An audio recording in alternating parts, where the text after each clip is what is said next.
The wind had teeth that evening. It came tearing off the mesa, carrying the smell of sand and iron, rattling the sign that hung over the Whispering Rock Saloon. The boards of the porch moaned as a horse stopped before it, foam at its bit, dust coating its mane like old ash. The rider slid down slow, boots landing with the sound of someone arriving at the end of something. Her hat brim hid her eyes, but the men on the porch saw the dirt on her hem and the tremor in her hands. She tied the reins to the post, every movement careful, deliberate, like a person who'd learned that suddenness could cost you. Inside, the saloon light burned low and amber. The piano had been silent for weeks. A handful of locals looked up from their cards and whiskey glasses. A stranger was rare enough, but a woman, alone, armed, and road-worn, made even the air hold its breath. She pushed through the batwing doors. The sound they made, with slapping wood, cut across the quiet. The bartender, a man built like a mule left too long in the sun, raised a brow. "We don't get many travelers this side," he said. She stood at the bar, voice soft, trembling just above a whisper. "I'm looking for work." The words seemed too small for the room. No one spoke. Only the ceiling fan turned, lazy as sin. The bartender wiped his hands on a cloth that hadn't been clean in years. "Ain't much for work here, miss. The mines are dead." The rail moved north. Closest thing to wages is washing sheets for the saloon girls or slopping hogs out of the Hawthorne Ranch. At the mention of the name, a couple of men at the table exchanged looks. One spat tobacco into a spittoon and said, "You'd best avoid that place. Ain't right what lives out there now." She didn't flinch, just asked where. The bartender sighed. "Follow the canyon road till you see the dead cottonwood. Turn left. But if you've got sense, you'll keep riding past." She nodded once, left a silver coin on the counter, and turned to go. Outside, the sky was bleeding its last light, orange falling into violet. The town looked half-buried, like it had already given up trying to stand against time. She mounted, and, as the horse started forward, a boy sweeping the steps whispered, "Ma'am, they say Mr. Hawthorne don't hire nobody no more." Her eyes met his quiet but steady. "Then I'll ask him myself." By the time she reached the ranch, the moon had climbed high enough to silver the world. The fields lay bare, the fences leaning. One lamp burned in the big house window, flickering like it wasn't sure it wanted to live either. She dismounted and walked up the porch. The boards creaked under her weight. A dog barked once, deep, old, tired, and then went silent. Her hand shook as she knocked. For a long while, nothing moved. Then, from behind the door, came the slow sound of boots. A bolt drew back. The door opened. The man who filled it looked carved out of what the land had left behind. Broad shoulders, hair gone silver at the edges, a scar like lightning tracing down from his temple to his jaw. He didn't blink right away, just studied her, the lamp behind him throwing his shadow long across the floorboards. "I'm looking for work," she said, voice low but steady this time. "I can cook, clean, mend fences if need be." He didn't answer. Only his eyes moved, taking in her coat, the mud on her skirt, the pistol at her hip. "Name's Evelyn Gray," she added after a beat. Still nothing. The wind hissed across the dry grass behind her. Somewhere shutter banged loose. Finally he spoke. "You alone?" She nodded. "Ain't got no family left." He looked past her, out toward the dark. "That makes two of us." Then silence again. It stretched until it started to feel like judgment. "I'll work for food," she said. "Don't need charity. Just a chance." His gaze softened a little, just a flicker like a candle fighting wind. He opened the door wider. "You'll come inside. Eat. I didn't come begging, sir." "Didn't say you did." Inside smelled of smoke and dust. A rifle leaned against the wall by the fire. The table held two plates, one still set, untouched. She could see the outline of where someone used to sit across from him, long ago. He ladled stew into a bowl and placed it before her. "Eat." She hesitated, then obeyed. Her hand shook so hard the spoon rattled against the bowl. He leaned against the mantel, arms folded. "You from east of here?" She nodded. "Rode from Kansas. Lost my place when the farm went under." He said nothing, just watched her eat until the tremor in her hand steadied. The firelight carved the lines in his face deeper, but there was something gentler in his eyes now, like he recognized the kind of hunger that went beyond food.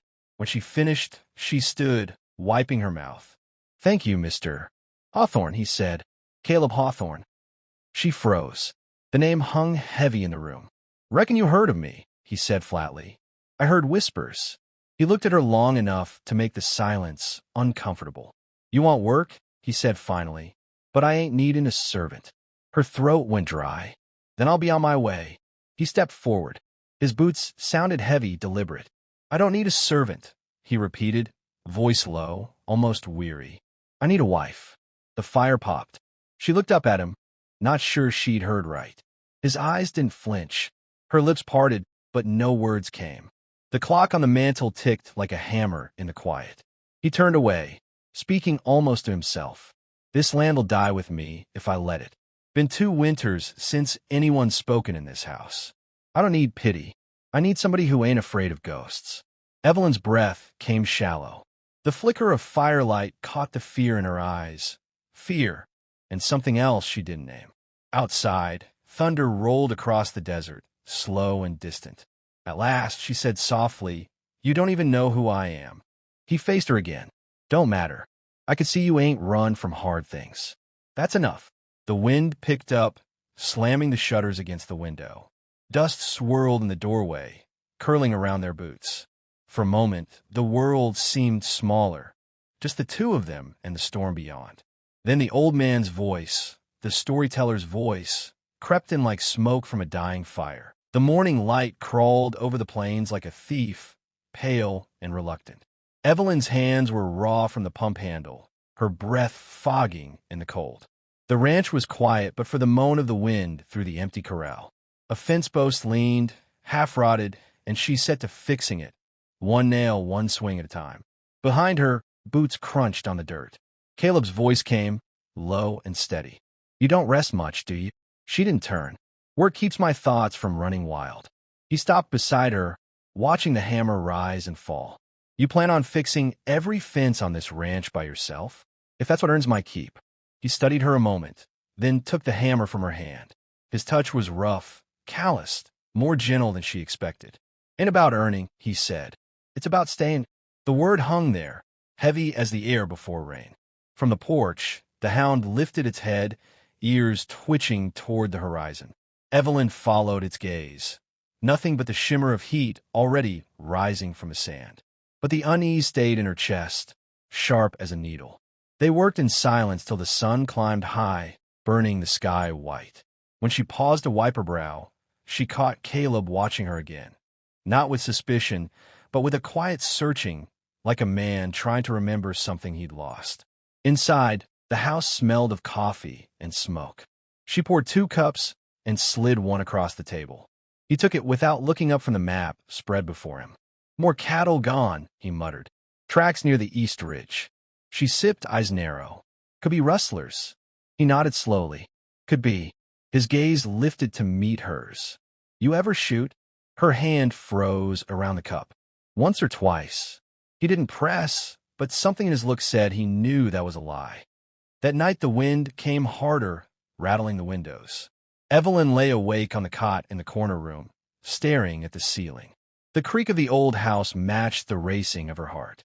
She could still feel the ghost of his words. "It's about staying." Lightning flashed, white through the curtains.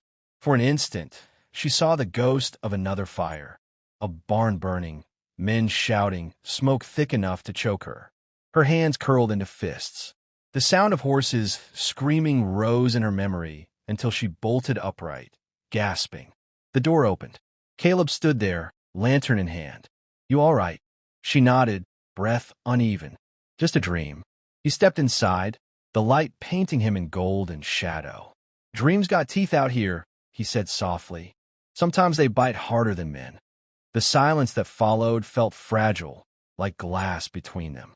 She met his eyes, tired, kind, carrying too much sorrow for one lifetime. "I lost a son," he said quietly, "and her, them both in one night. Devil's hand took him, burned half this ranch. I buried what was left, and haven't slept since." His voice cracked on the last word, just barely. Evelyn swallowed hard. "I know they're kind." His eyes flickered to her face. "Do you now?" She hesitated, but the truth pressed up like blood through a wound. "Kansas wasn't my first home. During the war, I rode with the Union Scout Company. We thought we were hunting rebels. Turned out we were riding with devils. Cass Morrow was his name. Same bastard leads the devil's hand now." Caleb straightened, lantern shaking in his grip. "You knew him?" "I ran from him," she said. "Been running ever since." The words fell heavy like the last nails in a coffin. Outside, thunder rolled low. Caleb set the lantern down and sank into the chair opposite her. The flame trembled between them. "You figure he's still hunting you?"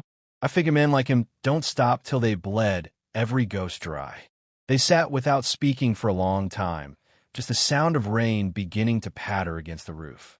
Finally, he said, "Then it ain't luck brought you here." She looked at him. "You saying you believe in fate?" "I believe in timing," he said, "and maybe justice." She exhaled slow, a breath that seemed to carry years of dust with it. "Justice don't come easy." He nodded. "That's why it's worth fighting for." Days turned into a rhythm. Sunrise work, quiet meals, long evenings by the fire. The storm passed, but left the air charged, restless. One afternoon, as Evelyn hung sheets on the line, she caught sight of Caleb standing near the barn, staring toward the horizon again. His hat brim hid his eyes, but the way his jaw worked said the thoughts weren't kind. "You're waiting for him," she said, walking up beside him. "Maybe they'll come." He looked at her. "And you'll be ready?" Her gaze drifted toward the rifle leaning by the post. "I've been ready since the day I left Kansas." For the first time, he almost smiled. "You talk like a soldier." "Maybe I was." The dog barked once, sharp, alert. Both turned toward the canyon road. A horseman was riding distant, too far to make out his face, but close enough to see the glint of sunlight on metal. Then he vanished into the dust. Caleb's hand found the grip of his revolver. "Scout, maybe." Evelyn's stomach tightened. "Or a warning." That night, the ranch was wrapped in silence, so thick it pressed against the walls. The fire in the hearth burned low. Evelyn sat near it, mending a tear in her dress. Caleb watched the flame, lost in thought. He finally spoke, voice quiet. "When I said I needed a wife, I meant someone who could stand with me, someone who don't scare easy." She didn't look up. "You sure that's what you want, Mr. Hawthorne? A woman with ghosts of her own?" His eyes lifted. "Ain't a soul alive without him." The needle paused in her hand. For a heartbeat, the whole house seemed to breathe in and hold still. Then thunder muttered again, far off over the mesa. Caleb rose, went to the door, and stared into the dark. "Storm's coming," he said. "Can feel in my bones." Evelyn followed, standing beside him on the porch. The wind whipped her hair across her face, carrying the scent of rain and something else, gunpowder, faint but real. She whispered, "You ever wonder if ghosts bring storms or the other way around?"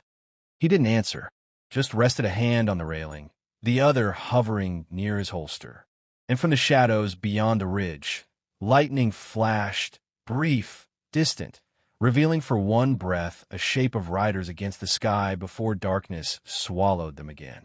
The storyteller's voice rose like the wind through dry grass. The first body was found at dawn. Caleb knelt beside it in the dust. One of his ranch hands, throat cut clean, the sand around him dark and wet. Buzzards circled overhead, their shadows sliding over the ground like black sails. Evelyn stood behind him, rifle in hand, her jaw tight. "They're close," she said. He nodded once. "Too close." The wind came crawling through the canyon, carrying the smell of gun oil and smoke. Caleb rose slowly, scanning the horizon. Tracks led east, fresh, heavy, deliberate. Not rustlers, not wanderers. "They're hunting us," Evelyn murmured. Caleb's eyes met hers. "Then let's make sure they find what they came for." By midday, the ranch was a fortress. Windows boarded, rifles loaded, horses moved to the ravine. Evelyn moved with a soldier's precision, checking ammo belts, counting rounds. Caleb watched her work, the way her hands didn't tremble, the way she kept glancing toward the hills like she could feel the enemy breathing behind them. "You fought before," he said. She didn't look up. "I learned not to die easy." The sun bled across the plains, hot and gold. Somewhere out there, a hawk screamed. Caleb tightened the strap of his holster. "When they come, they'll come fast." That's how they always come. Their eyes met.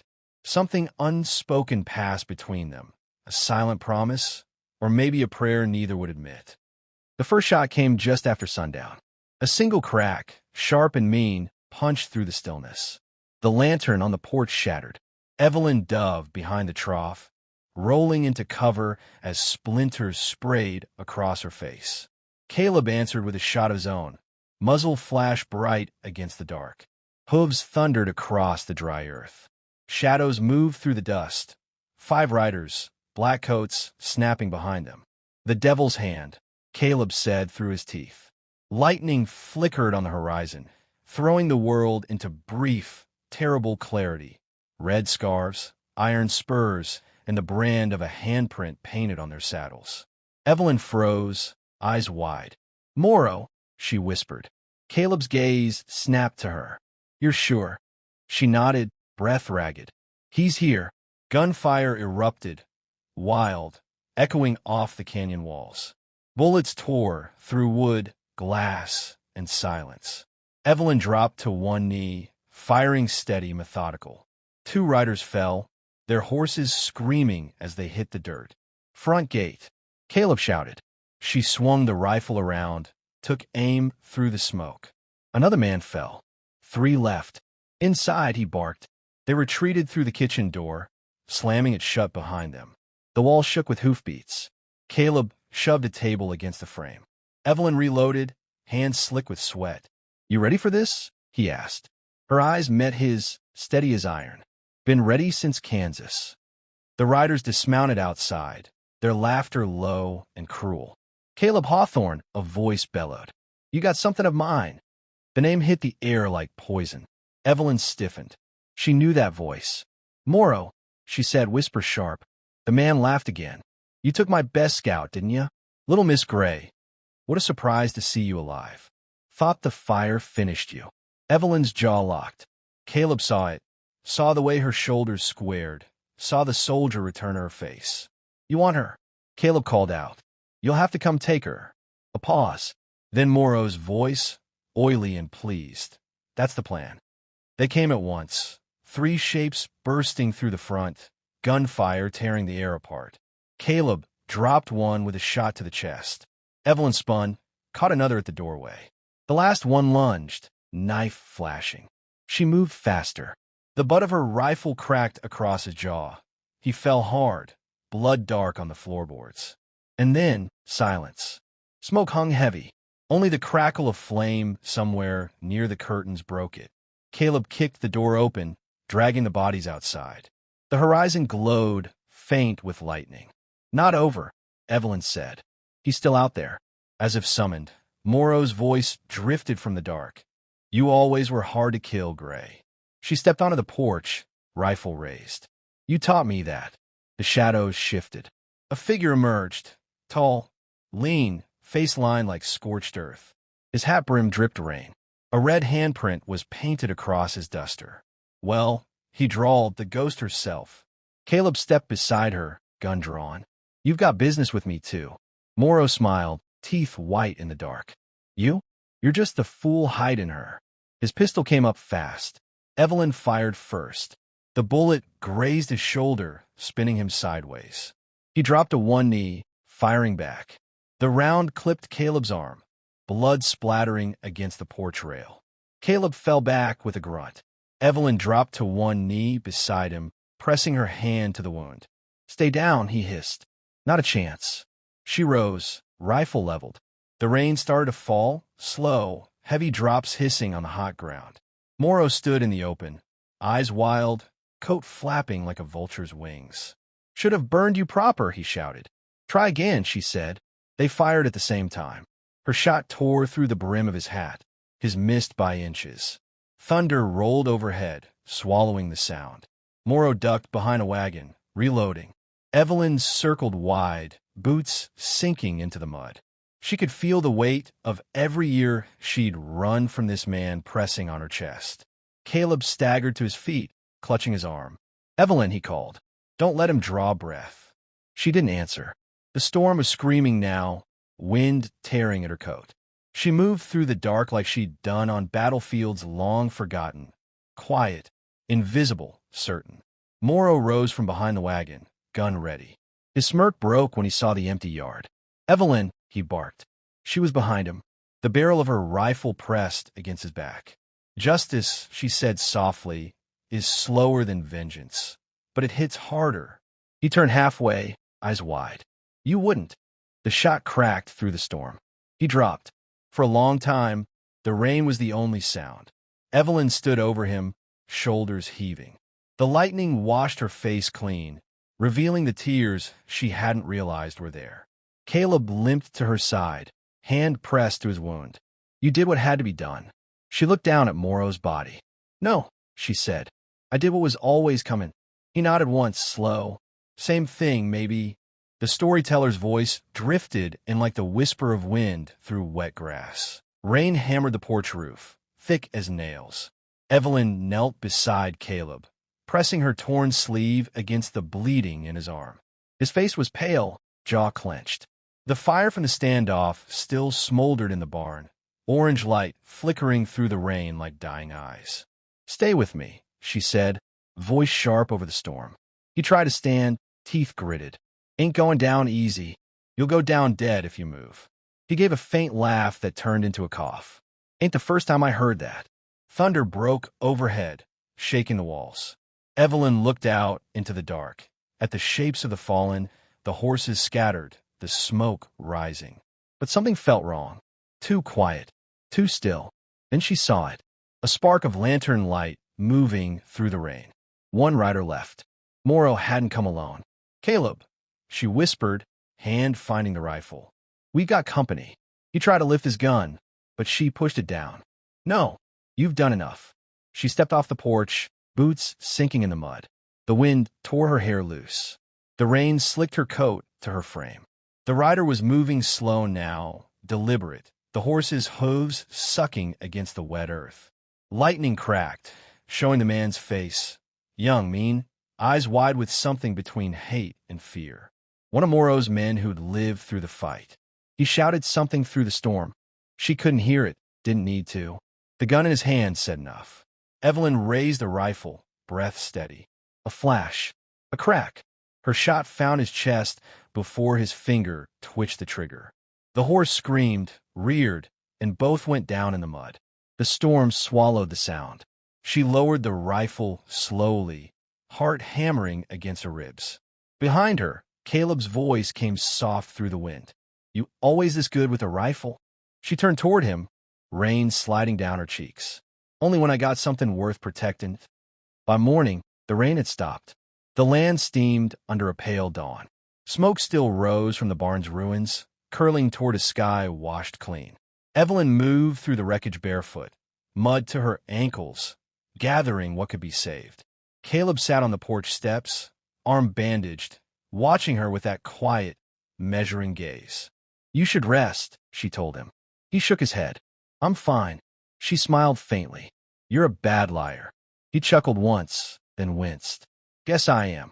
They worked without speaking after that. Two silhouettes moving through ruin, steady, unbroken. When the bodies were buried, Caleb stood by the last grave, hat in hand, Evelyn beside him. Neither spoke for a long while. Finally, he said, "Ain't much left now. Just a house what we can rebuild." Evelyn looked at him. "That's enough." His eyes lifted to hers, soft but certain. "You could leave if you wanted. You've paid your debt. The road's open." She looked out toward the horizon. The desert stretched forever, empty, golden, endless. A place with no name and no mercy. "I've been running too long," she said. "This is where I stop." Caleb nodded slowly. Then we stopped together. Days passed. The air dried. The wind carried the scent of mesquite again instead of blood. Evelyn mended the fences. Caleb fixed the roof. The world, somehow, kept turning. Every night, they sat on the porch as the sun bled out behind the hills, neither speaking much. Sometimes the dog would rest its head on Caleb's knee, and Evelyn would hum, a tune older than war, soft and sad. The sound carried far into the fields, as if the land itself leaned in to listen.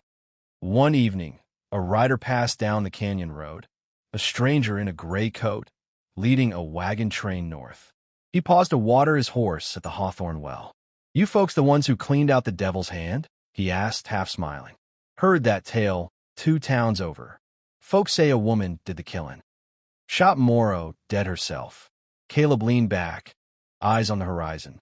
"Folks say a lot of things." The rider chuckled. "Yeah, but some stories got roots. This one's spreading fast." He tipped his hat toward Evelyn. "They're calling her the widow scout. Say her voice shook when she asked for work, and shook the devil himself not long after." Evelyn froze halfway through filling the bucket.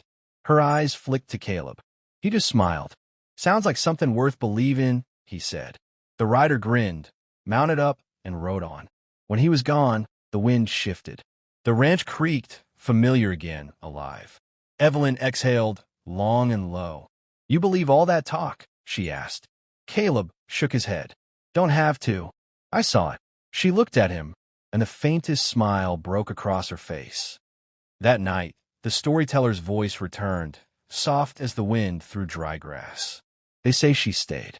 That the woman who came a-skinned for work found her peace on the same ground she once found her war.